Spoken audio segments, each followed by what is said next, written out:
let's not jinx it, let's keep working hard and hopefully, getting really cool, interesting characters. And I look, my thing is always, I want to work with people that scare me and do roles that I'm scared. And that's, that's my thing. So hopefully we keep going, man.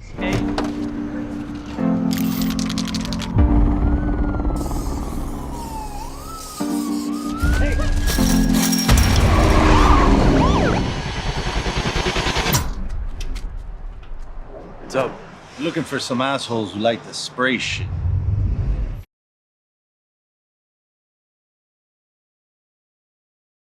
What's up, brother? How's it going? How you doing, brother? Sorry, man. How's that car? I heard there might be some issues with it. Yeah. I had a little incident with the tire. I was with my mom who's visiting, so I brought her here. She's getting her nails done. We're taking care of our business here, but we're good, man. I'm excited to be here. How are you doing? I'm doing well. Well, here's the thing, man. I'll tell you what. I almost had, speaking of busting things, like I busted this chair as I was going to sit down for this interview, man. That looks like road rage right there, man. It literally looks, it looks like it just went in pieces. I mean, I wish it was kind of on camera. It would have been awesome to just see me fall back and just like completely crash a chair in pieces. Dude, I'm going to the gym, I guess. I think it's a sign I need to go work out more or whatnot. Yes, sir. I'm so glad to catch up with you. I spoke to you in the last movie, Flinch. So this is like back to back. It's good to catch up. But how's everything? Mom's visiting in town. How is family time going? Mom's visiting in town. It's been a blessing, man. Obviously with Corona and whatnot, not being from the States, it's obviously really hard to have time with family. And I love my family. I love my mom. So it had been like 2 years almost of not spending, some good quality time with her. So she's been here for a couple of weeks. She's going to be here till Thanksgiving. And then she's back, she's got her stuff to do. She also has a life, she's not only my mom. But man, it was great. It's been amazing. It's always good to, I don't know. I think, you grow up and you change and you value your parents a lot more, So it's been a really good time with her, man. Yeah, no, that's good, man. It's the most important thing. I lost my father a few years back. My mom's battled cancer multiple times. So I'm privileged. I still have a mother at least, and that's like the most important. You got a warrior. That's for sure. Yeah. It's battled cancer twice and overcome it. So, definitely that's amazing. The strongest person I know. So it's like, whenever I think about like, oh, I'm pissed about some opportunity going around, that's nothing, man. Like all the BS that, we kind of deal with, careers or everyday stuff, is nothing when you see that up close. You know what I mean? As someone that's right. Going through that stuff. So I'm glad you're spending time with mom and making the best. And she's getting her nails done. So nice. She's happy. Treating herself. Nails done, pedicure, the whole. Yeah. Treat herself while she's here. Sounds good to me. That's right. Hey, once again, you're just knocking out of the park with these movies, man. Like I keep on seeing you every time in just like a better, more dynamic role and just some interesting stuff you're doing. This one was filmed before Flinch. Is that correct? It was. Yeah. It's actually, I was actually at Cameron Van Hoy's house. I think maybe 2 days ago. He's in Aruba now. He's having a good time. Yeah, he was on the chat with us last time. Remember? Yeah. I love my Cam. So yeah, we were actually talking about that. I was like, bro, I actually filmed this movie before I filmed, Flinch. Yeah. And it was, it's been a couple of years. I'm actually really happy that it's finally getting, out to the world, and I'm just excited just because it's a different Miami than we're used to seeing. Yeah. And it's something that I've always been really interested. I paint. I love to paint and I love arts and stuff. And I never got into graffiti because I didn't know the culture. I wasn't aware of it. And it was one of those things that I just dove in, man. Like I was fortunate enough, JD, the director, had a lot of experience doing graffiti. And just everybody around me was like a real graffiti artist, so yeah, because didn't they like it kind of blur out their faces and have masks on some? I thought that was like, were those like real actual graffiti artists? Yeah. And like, Wow. Dax, the guy that's all tatted and he's like, the homie in my Yeah. squad, MGK. He's, one of the most, I mean, he's one of the most prolific graffiti artists in Atlanta. Wow. And, he's, and then Risky, who's like essentially like the godfather of graffiti. And then all around, like we had, June and Amos and just everybody, man, which was kind of cool because it kind of gave it like a seal of approval, to the movie. I kind of made you legitimized, you know what I mean? Like you're doing something legit. Yeah, and it felt sometimes like a documentary, because I was going out at night, like tagging walls and shit, and then the director was like, "Yo, did you do that wall?" And I was like, "Yes, I was out last night." I don't know, like, there's certain things like, you're not gonna go method on a lot of shit, but why not, go and experience that thrill of like, what did they catch me? Which would have sucked because I'm not American and I would have probably gotten kicked out. Oh, damn. Yeah. You don't think about that. But suddenly you're getting replaced on the movie. You know what I mean? Just what you method about it. Yeah. But it was fun. It was fun. I felt like I learned so much about it. Just kind of drive around life. You see graffiti all over different cities and places. And I'm in Chicago, and there's certainly specific areas that have like really, and you kind of just think about it. You just see it. And for a moment, you drive by usually and don't know what it goes into that. What sort of culture? It's a lifestyle, man, from what I learned from this movie. And it's like a gang, you have biker gangs, and there's that for graffiti too. It's like a whole world out there of this. What people are super passionate. And you always wonder, like, are these like artists that like we do mainstream art or not? And I felt like this movie exposed me to a whole new world. How much did you know going into this about that world, and how much did you take away from it? I didn't really know much about it, and I think that was kind of like the most exciting part. I've always been fascinated, where I'm from in Costa Rica, we have a lot of artists that come and they do walls, and we also have our own people making graffiti and stuff. But I left Costa Rica, I went to New York, and New York is covered, the trains. I mean, everywhere you go, up on places where you're like, how the hell did they do it up there? Like there's no, it's totally. Just, I didn't know much about it, but I was so intrigued and so enamored really by just the talent of somebody with a spray can to be able to like layer things. And like you said, it's just sometimes you're like, how cool is that? And it brings life, it brings life to the street, to the building, to whatever community you're in. And it was something that I like. What I took from it, man, was, like that saying goes, you choose your family, and these people are family. They will look out for each other. And there's been a big change, I guess, from what it was in in the 70s and the 80s, of course, but like in the 90s and 2000s, like there's been a real change. And we talk about it in the movie, which is like, if it ain't illegal, it ain't graffiti. Which is very true. But also there's this element of street art, like Risk, which is one of the producers, and he was actually in that scene where he's like fixing the wall in the Wynwood walls. Okay. He's made the transition from being a graffiti guy who used to tag all the trains and all the walls here in LA, and now he's in museums, and he's painting walls in Italy for the prince of whatever the hell, you know what I mean? Like, dude, that's insane. It's reached a point of just it's your museums now. And I think it's the best thing that could have happened, because they're legitimate amazing artists, no question. I mean? Like, no question. And so like, yeah, they deserve to be seen and respected, and not just seen like vandals, or some thugs.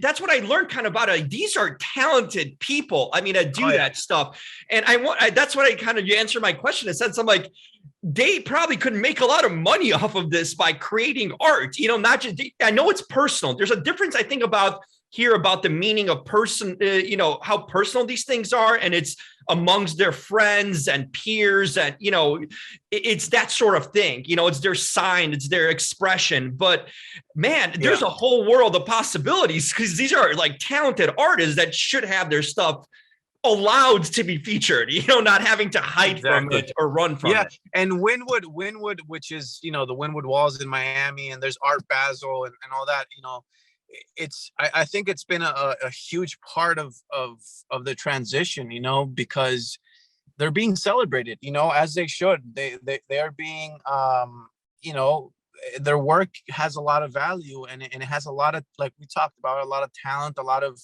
precision, and it's Yeah. insane, man. Like I got to work with this guy Abel, who is also another graffiti guy. Shout out to Abel, and he is unreal. Like, I mean, look, he can grab a pencil and draw you in a second and do whatever lettering you want, and he's amazing. But then to see him do that in a huge wall, Yeah. and then with the same amount of detail, it's just like, I don't know, man. As an artist myself, I'm just like, dude, these guys are the fucking best, you know. I don't know if I They can really curse, are. but Yeah, they it's really super impressive. And, you know, I never seen a movie about this. So that's another cool part That's about right. this. Like, it's Yeah. finally highlighted and it's explained. Like, you get a good idea of what this world is, because I had no idea. And, you know, graffiti is such a prominent part of our lives, even for casual observers. You know, you see it all over, like you said, 67. It's been going on for decades, you know, but there's never been an emphasis or really a movie about it. And it makes just a lot of sense to do it. And I'm glad you jumped on it, because I thought you carried through like that whole culture of it. And it was an awesome role for you to do. So definitely should be proud of this one. Thank you. I really appreciate it. You know, hey, I was jealous, bro. I am like in love with Atmara Marrero right now. I had no idea. Like, this girl's not obviously stunning and beautiful, but how good she is too. Like, I already rented Clementine. I went to the library today to pick it up, a movie with her. Omara is OT. You know, we call her OT. Omara Marrero, man. She is, I mean, she's a star. You know what I mean? Like, Yeah, she is. I think she's fantastic. I think, you know, people are definitely like sleeping on her. But no, she's got, you know, she's got a new Netflix coming out. You know, she did Startup. She's great, man. I will always remember when she walked into the room, because we were, you know, I got cast, and then we were looking for Silk, and we had a couple girls come in, and she came in and she didn't give a fuck. She was just so cool, so suave. Like, I remember just like, she walked out and I'm like, yo, if you don't cast her, I don't know what you're thinking. Like, there's no other Silk. And it was great because, you know, she's from Hialeah. She's from Miami. She's a Cuban girl, Cuban American girl. So she brought so much of that Miami, you know, that swag that they have down there. And we're really good friends till today, man. You know, I'm a big champion for her. I believe she's gonna kill it in her career. And more than that, you know, she's just an amazing human being. So I was really happy to work with her, and I hope we keep working together. You know, there's you know, there's always a conversation of, you know, different, but Latinos get kind of lost in that conversation. You know, that's all I'm gonna say. So I hope that, you know, we keep growing and we get opportunities, and like you said, man, watch all her movies because she's great. You know, yeah, no, I started researching all her stuff, and man, she's a powerhouse, and she held this movie down. She's like the glue, I feel like, of this movie in a lot of, because she's like the, you know, heavily featured female in a world of these tough dudes, you know, and she holds it down in every scene. You know, she's just so tough and brash, and it just has. And that's how she is in real life. You don't want to cross OT, man. She'll give you a right hook, and you'll be down. You know. There you like, go. You gotta be careful with her. There you go. You see, that's why she was perfect for the role. So no, that was well cast in that aspect of it. You know, one thing that stood out to me also about this film was I love the ending. I got confused for a second, thinking that like you were playing an actual guy, you know, that Nick Damage Cruz was like a real dude. That montage of like a documentary, like when you're doing the voiceover and then you see him afterwards, dude, that was so well done. Like, it had me like off the loop, because I'm like, wait, is this guy real? Like, is this now the real guy talking back? It was creative as hell, and I thought it was like a perfect way to wrap up this film. What did you think about that? Did you have conversations with JD about that? Because I thought it was a genius way to wrap things up. We actually did, man. It was a different ending, and I think at the end, when we all kind of watched it together, there was, you know, we actually filmed that in Risky's house, in his studio, which is literally like Disneyland for any artist. And it's very much the way that he runs that place is amazing. All these artists are always there. and it's really cool, man. And so yeah, you know, that's what I liked a lot about this movie, that it had elements of, I don't know, it just, he really managed to tell a story that is, you know, not true by any means, but it's definitely based on a lot of experiences and events that happened to him in his life. Because you know, he was a graffiti artist growing up, and he lost a few friends, you know, through graffiti. But yeah, I mean, that ending was great. I feel like it gave it another layer, and I think one of the most important things that I wanted to show, and also JD with Nick, was, you know, meeting this kid who is pretty much like, this is who I am, no one's gonna change me, and graffiti is this way, and fuck off, like, you know, Yeah, like, he I know was so best. set one narrow. Yep. Exactly. And then seeing his progression, and then seeing all the things that happened to him, whether it's a heartbreak or losing somebody that he loves or whatever it is, and then slowly understanding that maybe he doesn't know best, and maybe, you know, you have to make certain changes or see things in a different way to evolve. And I think, you know, adding that perspective at the end, when he, not to spoil anything, but when he comes out and he has Yeah. a whole different dynamic around him, you know, that's what life's about, man. Looking at yourself in the mirror sometimes and questioning yourself. And so I love that ending, and it was talked about a lot. Yeah, for sure. Yeah, and sometimes when you do time, man, in real life, like, people come out different. If you want to change your course of your life and not end up back there, you know, I thought it was a really, like, mature way of wrapping things up and giving another next level of this character, you know, like a next evolution for him going forward, you know, a different perspective of life than he grew up with. And I thought it was just like really smart, and hey, that story could have been real. You know, that legit could have been like a documentary. I mean, look, like I said, like, it was based on a lot of true events that happened in you know, in JD's life and with his friends.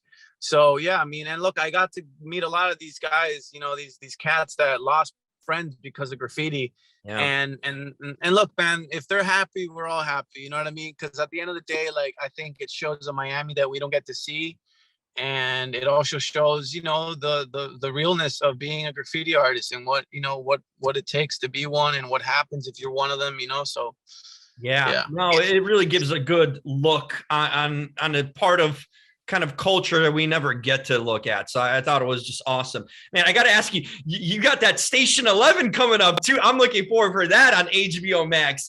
Man, what can we expect? Anything you can share? I saw the trailer and I'm like, dude, I don't know what's going on here. I know it's based on a novel. I didn't read it. I don't want to read it. I want to see it first.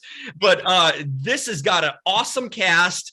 It's got all sorts of futuristic and, I mean, pandemic elements too, you know. But what can you share about your character and the show? I'm looking forward to this so much.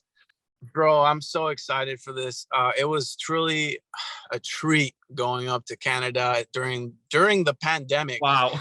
Talk about reality imitating art, huh? Exactly.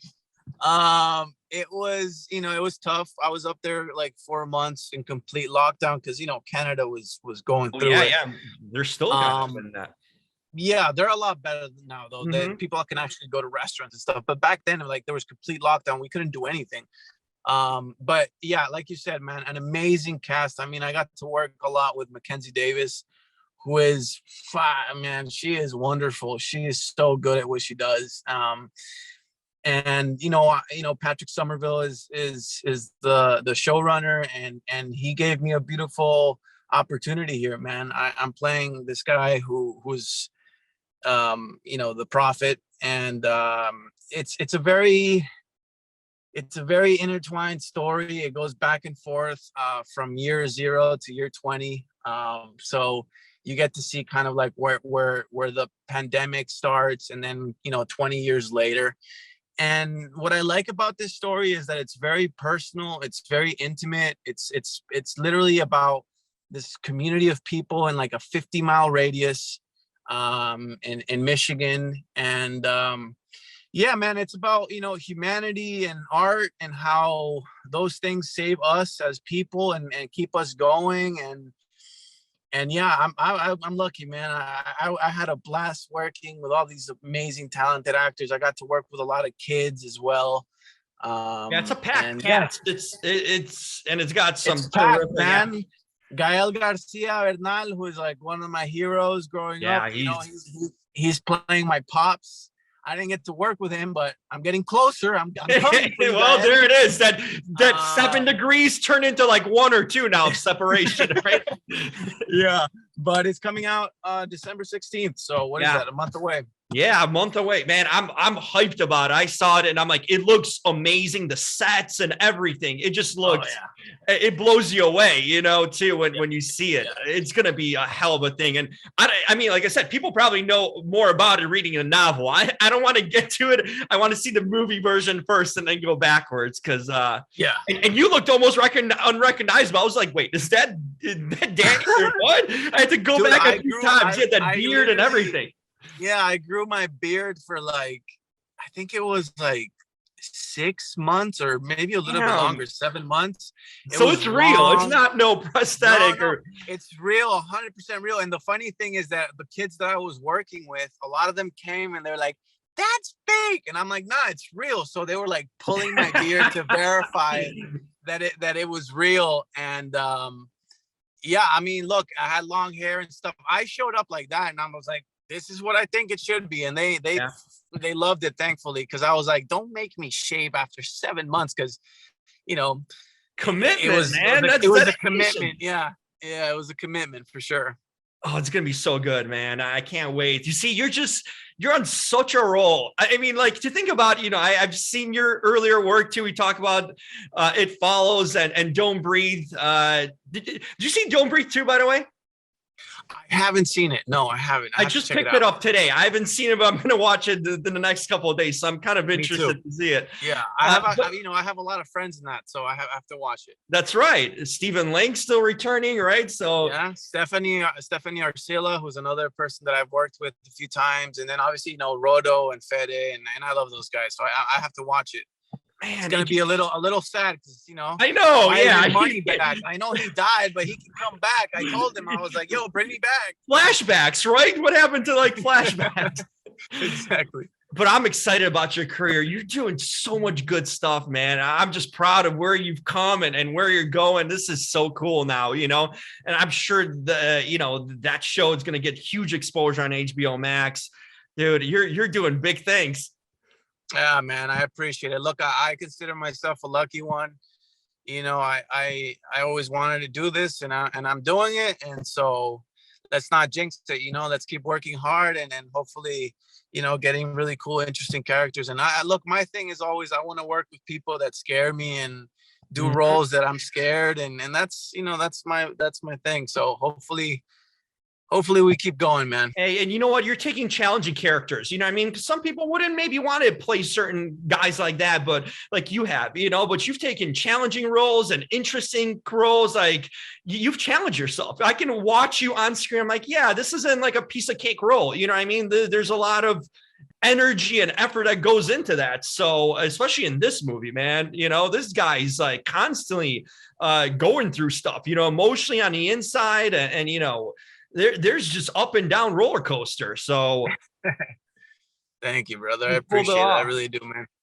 Hey, before I started this new thing. I talked to Devin Sawa yesterday. And I got this, dude, I buy stupid shit. I was at the store and I bought this like useless book of facts. Like I have not looked at it, read it. I'm like, you know what I'm going to do? I'm just going to, whoever I talk to and going to do interviews with, I'm just going to like go at a random page and we're just going to learn and read some stupid facts, real facts. So we did that with Devin yesterday. He's doing Chucky right now. And for some reason I had him pick like a random page and it came on toys, which was like completely on mark and on point, you know, to him working at Chucky. So we're going to do this with you. It's got 191 pages. Pick a random page and we're going to see what let's do 117. 117. I have no idea what's in here, but we're going to learn something. Oh, it's all about the Benjamins. Okay, so this is the title of it. So here are some facts, real life facts. 2 dogs were among the Titanic survivors. No idea. I had no idea about that. That's cool. And when the Titanic sunk, there were 7,500 pounds of ham on it.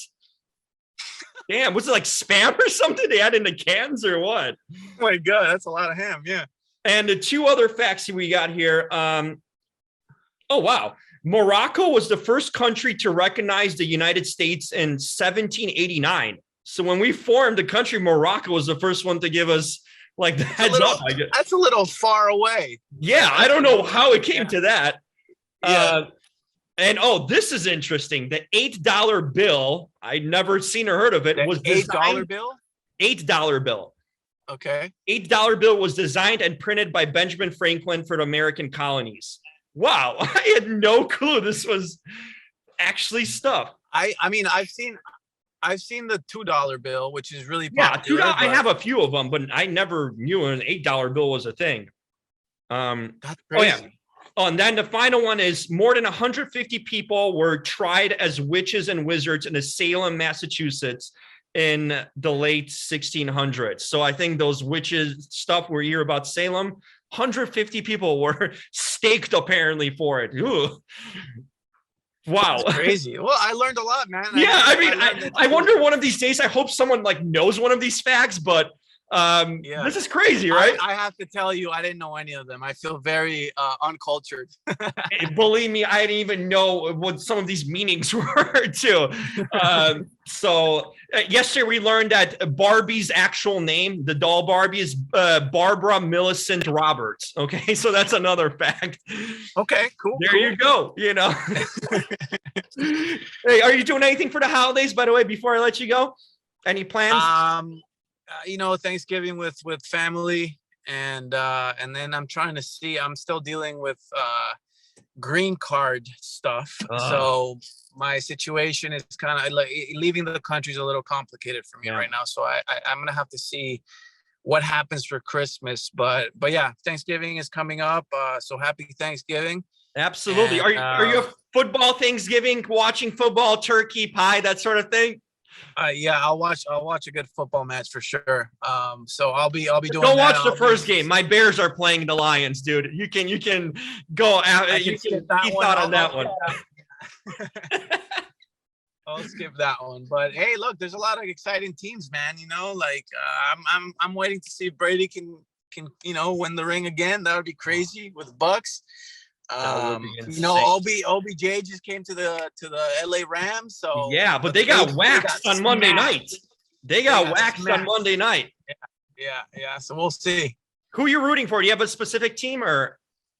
You know what, man? I didn't like. I grew up with like Manning and Tom Brady. I mean, Tom Brady's still playing, which is crazy. Man. You grew up, and many grew up with him, and still going, right? Yeah. But Manning retired. Now he's doing all that like commentary with Eli, which I find is fucking amazing. Hilarious. It's awesome. But yeah, I mean, I was like a Colt fan, because I love Manning. I love Peyton Manning so much.